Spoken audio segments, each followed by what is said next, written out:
नमस्कार दोस्तों। भारत के अंदर हर साल एजेंट लोगों के साथ लाखों के अंदर फ्रॉड करके भाग जा रहे हैं।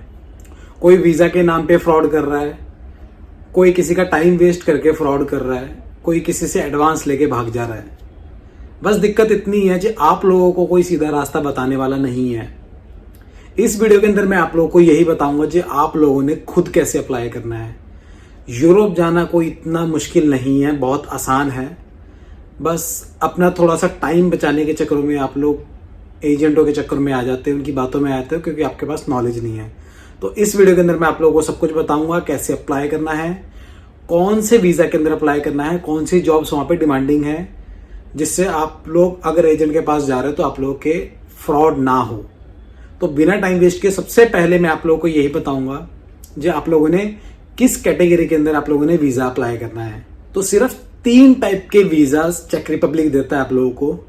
एक एम्प्लॉयमेंट कार्ड देता है, दूसरा EU ब्लू कार्ड देता है, तीसरा सीजनल वीज़ा देता है। जिसमें आप लोगों ने अप्लाई करना है वो एम्प्लॉयमेंट कार्ड है, जो सीधा 2 साल का मिलता है।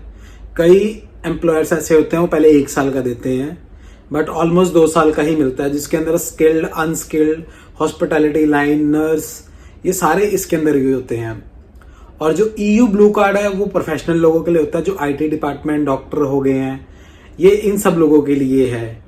और जो सीजनल वीज़ा होता है वो सिर्फ 9 मंथ्स का होता है, जिनको फार्मिंग के अंदर, क्लीनिंग के अंदर वहाँ पे सिर्फ कुछ टाइम के लिए बुलाया जाता है और उसके बाद उनको वापस अपनी कंट्री भेज दिया जाता है। तो आप लोग ये मत सोचना सीजनल के ऊपर जाएं तो वहाँ जाके हम वहाँ से दूसरे में स्विच कर सकते हैं। सीजनल वीज़ा स्विच नहीं होता है। तो ये 3 टाइप के वीज़ाज थे जिसके अंदर आप लोगों ने अप्लाई करना है, वो है एम्प्लॉयमेंट कार्ड। तो किसी भी एजेंट के थ्रू अप्लाई करवा रहे हो तो एम्प्लॉयमेंट कार्ड के थ्रू ही अप्लाई करवाना है आपने। तो दूसरा मैं यही आपसे बात करूंगा जो हमें चेक रिपब्लिक ही क्यों जाना चाहिए। तो चेक रिपब्लिक वैसे तो बहुत छोटी सी कंट्री है, बट इसका सिस्टम बहुत स्ट्रांग है। शेंगेन के अंदर ही आती है। शेंगेन के अंदर आने का मतलब ये भी है कि कल को अगर आप लोगों ने वहां से किसी अच्छी कंट्री में भी मूव होना है तो आप लोग मूव हो सकते हो, क्योंकि शेंगेन में आप लोगों को ऑलरेडी पता है 29 कंट्रीज का वीजा मिलता है। तो 29 में से कहीं पे भी जाके आप लोग जॉब कर सकते हो, अपॉर्चुनिटी आप लोगों के पास ज्यादा होगा। दूसरा रीजन ये है कि चेक रिपब्लिक के अंदर इस टाइम फैक्ट्रीज बहुत ज्यादा हैं, होटल्स बहुत ज्यादा हो चुके हैं क्योंकि टूरिज्म प्लेस हो चुका है वो। तीसरा, कंस्ट्रक्शंस के काम बहुत ज्यादा है, बट उनके पास इतने लेबर्स नहीं है। तो सबसे पहले मैं बात करूंगा अनस्किल्ड लेबर की। उसके अंदर आता है फैक्ट्री वर्कर्स हो गए हैं, वेयर हाउस हो गए हैं, अपना क्लीनिंग के डिपार्टमेंट्स हो गए हैं, अपना डिश वॉशर्स हो गए हैं। ये जो लाइंस हैं इसके अंदर इन लोगों को लेबर्स चाहिए। जो स्किल्ड वर्कर्स हैं उसके अंदर IT डिपार्टमेंट्स आ जाता है, वेल्डर आ जाते हैं, कारपेंटर आ जाते हैं, और इंजीनियर्स आ जाते हैं, इसके अंदर शेफ आ जाते हैं, कुक आ जाते हैं। तो ये सारे स्किल्ड लेबर्स के अंदर आ जाते हैं। तो इन सब फील्ड के अंदर आप लोगों ने अप्लाई करवाना है। कोई एजेंट आप अगर इससे हट के आप लोगों को बोलता है जी मैं आप लोगों को इसके अंदर डाल के भेज दूंगा, इस फील्ड के अंदर डाल के भेज दूंगा, तो आप लोगों ने मना कर देना है, क्योंकि यही जो लाइन्स है ना, इसी लाइन के अंदर ही उनको लेबर्स चाहिए।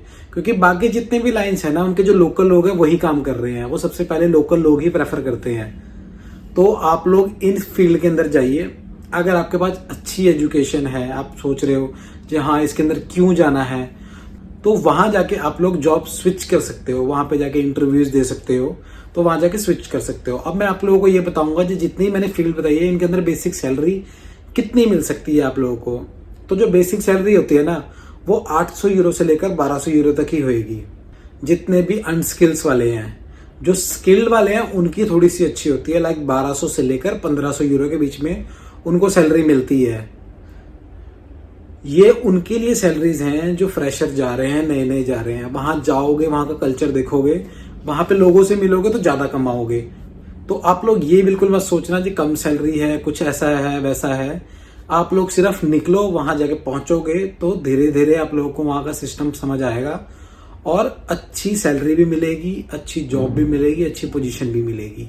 अब मैं ये आप लोगों को बताऊंगा वहां का लिविंग कॉस्ट कितना है। वैसे चेक रिपब्लिक बहुत सस्ता है, तो आप लोगों ने इसके बारे में टेंशन नहीं लेनी है। मंथली अगर इंडियन रुपीस में खर्चा बताऊं आप लोगों को, तो 35 से 40 हजार रुपए का आप लोगों का वहां पे खर्चा है मंथली, मतलब जिसके अंदर आप लोगों का ट्रांसपोर्टेशन, फूड और रूम का रेंट वगैरह आ जाता है। बट अगर आप लोग सीधा कंपनी में जा रहे हो तो कंपनी आप लोगों को अकोमोडेशन देगी, तो आप लोगों के पैसे और बचेंगे।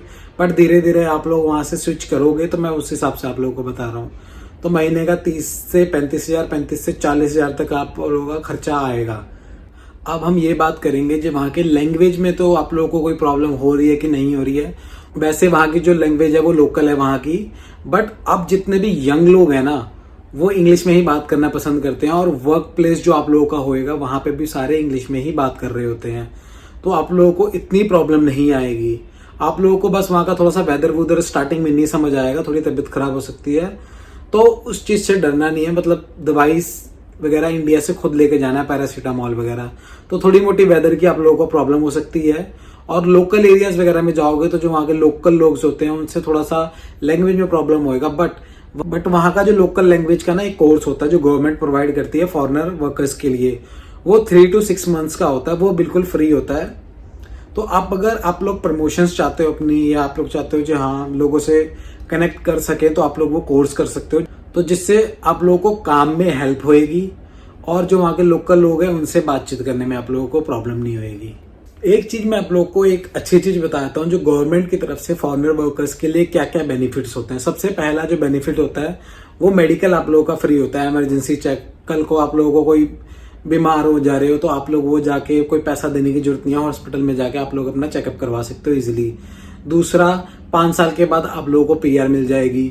तीसरा, साल के बाद आप लोग वहां पे अपनी फैमिली बुला सकते हो। चौथा, कल को आप लोगों के बच्चे वगैरह भी जा रहे हैं वहां पे तो उनकी एजुकेशन वगैरह वो फ्री होएगी।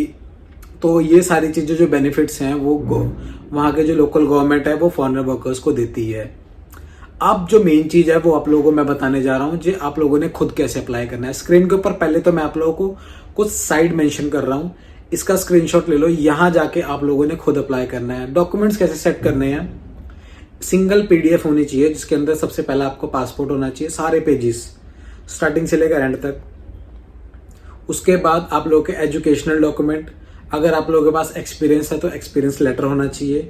आप लोगों का PCC वो नीचे लगा होना चाहिए, और लास्ट में आप लोगों का passport size photo white background वाला, वो एक PDF बना के सारे एम्प्लॉयर्स को, सारी कंपनीज में आप लोगों ने भेजना है। रिप्लाई आता है, ये नहीं है रिप्लाई नहीं आता है, जरूर आता है रिप्लाई। अब दूसरा मैं आप लोगों को ये बता रहा हूँ जी, एजेंसीज के नंबर और उनके नाम बता रहा हूँ, तो आप लोग सीधा इनसे टाइप कर सकते हो, क्योंकि जो इंडियन एजेंट्स होते हैं ना वो इनसे टाइप करके आप लोगों को हाई रेट पे सेल करते हैं, तो आप लोग सीधा इनसे बात कर सकते हो। इनका भी आप लोग स्क्रीनशॉट वगैरह ले लो, ये सारे नाम हैं, इनसे भी आप लोग सीधा डायरेक्टली बात कर सकते हो।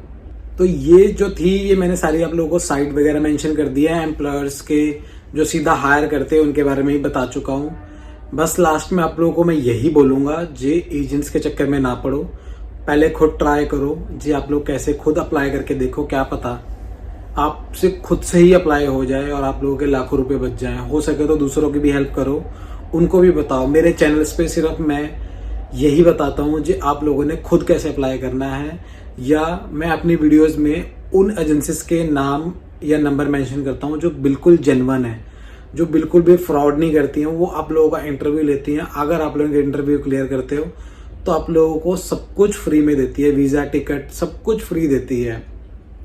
तो मेरी वीडियो अगर आप लोगों को अच्छी लगी है तो इसको लाइक भी करना, सब्सक्राइब करना, और वहां से मूव होना बहुत ईजी है।